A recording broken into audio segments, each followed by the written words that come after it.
আরে লোকটা ওইটার ভিতরে টাকা ফালাইতেছে কেন? যাই তো দেখি। এই যে আঙ্কেল, আপনি টাকাটা ওইখানে ফালাইলেন কেন? আরে মামুনি, এই রমজান মাসে তুমি যা দান করবা আল্লাহ তোমাকে তা 70 গুণ হিসেবে ফেরত দিবে। আরে আঙ্কেলটা কি বললো? এই রমজান মাসে যা দান করব আল্লাহ তার 70 গুণ ফিরিয়ে দিব? আঙ্কেল, আমি যদি 10 টাকা এখানে দান করি তাহলে কি আমি যা দান করব আল্লাহ তার 70 গুণ ফিরিয়ে দিব? হ্যাঁ মামুনি, তুমি যা দান করবা আল্লাহ তার 70 গুণ ফেরত দিবে। আচ্ছা ঠিক আছে আঙ্কেল। আঙ্কেল, আমি যে রমজান মাসে এখানে 10 টাকা দান করলাম আল্লাহ কি আমার 70 গুণ ফিরিয়ে দিব? আঙ্কেল, আমাকে একটা কথা বলেন তো, 10 টাকার 70 গুণ করলে কত হয়? কেন মামুনি, 10 টাকার 70 গুণ করলে 700 টাকা হয়।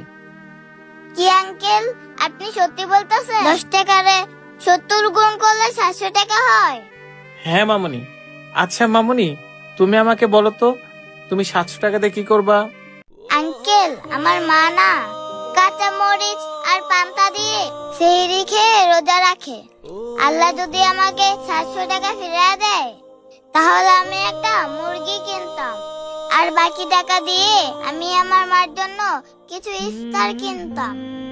হায় আল্লাহ, আমি যে মেয়েটাকে বললাম রমজান মাসে দান করলে আল্লাহ তার 70 গুণ হিসেবে ফিরাইয়া দেয়, আর এটা তো দিবে পরকালে। কিন্তু এখন যদি মেয়েটা 700 টাকা না পায় তাহলে তো মেয়েটার আল্লাহর উপর থেকে বিশ্বাস উঠে যাবে। না, আমাকে কিছু একটা করতে হবে। কি হলো আঙ্কেল, কি ভাবতেছেন?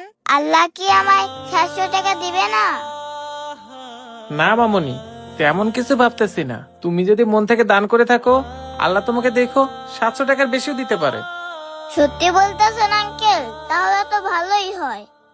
আচ্ছা আঙ্কেল, আমার কথা তো আপনাকে বলেই দিলাম, কিন্তু আপনি 700 টাকা পেলে কি করবেন আমাকে একটু বলেন।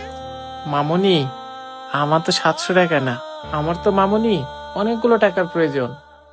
আঙ্কেল, আপনি যদি মন থেকে দান করে থাকেন তাহলে দেখেন আপনার যত টাকাই প্রয়োজন হোক না কেন আল্লাহ আপনাকে দিয়ে দিবে। আচ্ছা আঙ্কেল, আপনি তাহলে থাকেন, আমি এখন আসি। মেয়েটা তো চলে যাচ্ছে, এখন যদি মেয়েটা টাকাটা না পায় তাহলে তো আল্লাহর উপর থেকে বিশ্বাস উঠে যাবে। কি যে করি, আমার কাছে তো 1000 টাকা আছে।